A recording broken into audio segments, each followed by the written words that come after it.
అమ్మవారికి 8 నెలలు సుమారు రోజు 60,000 మంది జనాలు దర్శనం చేసుకుంటున్నారు యావరేజ్న. ఈ మధ్య ఎక్కువ పెరిగిన బాగా చాలా అసలు చూస్తే అసలు భక్తుల రద్దీని తట్టుకోలేని పరిస్థితిలో ఉంది. అమ్మవారికి ముందుగా రేపు అమరావతి వస్తే ఇంకా పెరిగిపోతారు మనం వచ్చే వీళ్ళందరూ కూడా. ఈ అమరావతి రద్దీ తట్టుకోవాలంటే అమ్మవారికి ముందు రెండో రోడ్డు అటు నుంచి భవానీపురం వైపు నుంచి రెండో రోడ్డు ఆల్రెడీ మాస్టర్ ప్లాన్లో ఉంది, అదొకటి అప్రోచ్ చేయాలి. అన్నిటికన్నా ముఖ్యంగా 70 నుంచి 80,000 మంది భక్తులు కూర్చుని ఉండే విధంగా వెయిటింగ్ హాల్ ఏర్పాటు చేయాలి. వాటిలో మంచినీటి సౌకర్యం కూడా ఉండేటట్టు చేసుకోవాలి. మూడవది పార్కింగ్, ఒక 10 to 11 floors పార్కింగ్ ఏర్పాటు చేయాలి.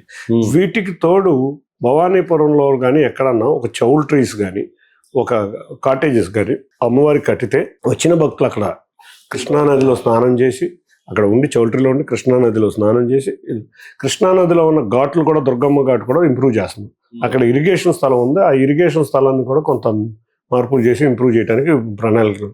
ఇవన్నీ చూసుకుంటే రేపు రాబోయే అమరావతిలో నాకు తెలిసి ప్రతిరోజు 1,25,000 మంది అమ్మవారిని దర్శకునే పరిస్థితి ఉంది. ఆ ట్రాఫిక్ని మనం తట్టుకోవాలి. కాబట్టి చంద్రబాబు నాయుడు గారు ఒకటే చెబుతారు, ఇప్పుడు కాదు 30 సంవత్సరాలు 40 సంవత్సరాలకు ట్రాఫిక్ రద్దు చేయడంగా మనం ఆలోచించాలి.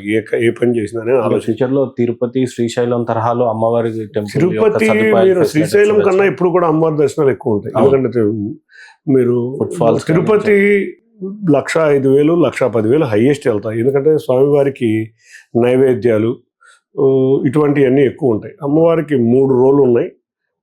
దసరా సమయం వచ్చేపాటికి ఏ రోజు కూడా తిరుపతిని మించిన దర్శనాలు అమ్మవారికి జరుగుతూ ఉంటాయి.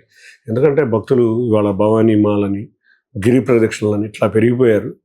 ప్లస్ అదే టైంలో మేము కూడా విజయవాడ ఉత్సవం మొదలు పెట్టాం. విజయవాడ ఉత్సవం అమ్మవారి ఎందుకు మైసూర్ దసరా మైసూరే ఎందుకు ఉండాలి, హౌరానే ఎందుకు ఉండాలి, అసలు విజయవాడ ఎంత ప్రతిష్టమైన విజయవాడ ఉత్సవం ఎందుకు ఉండకూడదు, తరతరాలుగా ఉండాలి విజయవాడ ఉత్సవాన్ని మేము మొదలు పెట్టాం. ఇంకా రష్ 25,000 మంది యాడ్ అవుతారు. నాయుడు గారు కూడా సేమ్ అదే చెప్పారు అన్న విషయాలే.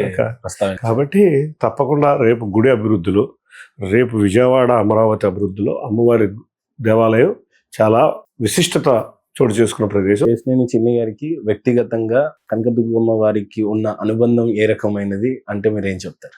అమ్మవారైనా తిరుమల అయినా మాకు చిన్నప్పటి నుంచి బస్సుల వ్యాపారం, మేము విజయవాడ తిరుపతి బస్సులు తిప్పేవాళ్ళం. ఎప్పుడు ఫస్ట్ మా బస్సులే విజయవాడ తిరుపతి. విజయవాడలో అమ్మవారు, అక్కడ తిరుపతిలో మా గ్రాండ్ ఫాదర్ టైం నుంచి కూడా ఫస్ట్ మేము తిప్పింది విజయవాడ తిరుపతి బస్సులే. అట్లా వెంకటేశ్వర స్వామి వారిని ప్రతి సంవత్సరం కంపల్సరీ 1-2 సార్లు దర్శించుకునేవాళ్ళం. వచ్చిన అమ్మవారిని అదే విధంగా దర్శించుకుంటాం. కాబట్టి 2 కూడా నాకు ఇంపార్టెంట్ టెంపుల్స్. అంతేకాకుండా శ్రీశైలం కూడా వెళ్తూ ఉంటాం కాలేజ్కి. కానీ బట్ ఈ 2 ఎందుకంటే ఇక్కడ ఉండటం వల్ల ఇది